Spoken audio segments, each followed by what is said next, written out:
रुक्मिणीजी महारानीलाई कन्हैयाले जस्तो लिएर जानुभयो, रुक्मिणीजीले भन्नुभयो कन्है रथ कन्हैया रथ मो बरु रुक्मिणीले कृष्ण लग्यो भनुन् मलाई केही आपत्ति छैन, तर रथ म चलाउँछु, तपाईँ रथमा बस्नुहोस्। रुक्मिणीजी महारानीलाई लिएर भगवान श्री कृष्ण द्वारिकामा पुग्नुभयो। बोलिए कृष्ण कन्हैया लाल की यस्तै जयकाराले हो। द्वारिकामा पुगेपछि विधिवत रूपमा वसुदेवजी महाराजले भगवान श्री कृष्णको विवाह बडा विधिवत रूपमा सम्पन्न गर्ने निश्चय गर्नुभयो। वरमाला लगाउने बेला भयो एकअर्काको।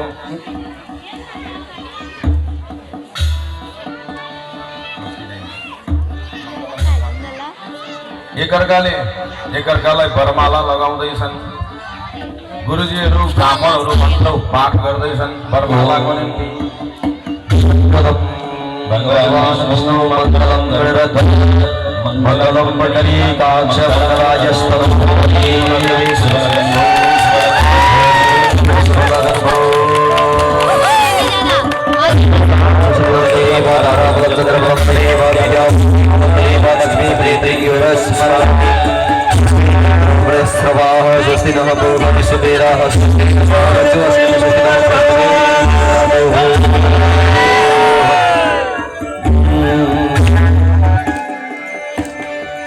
कृष्ण जी को विवाह भयो, कृष्ण जी को विवाह भयो, रुक्मिणी को संगमा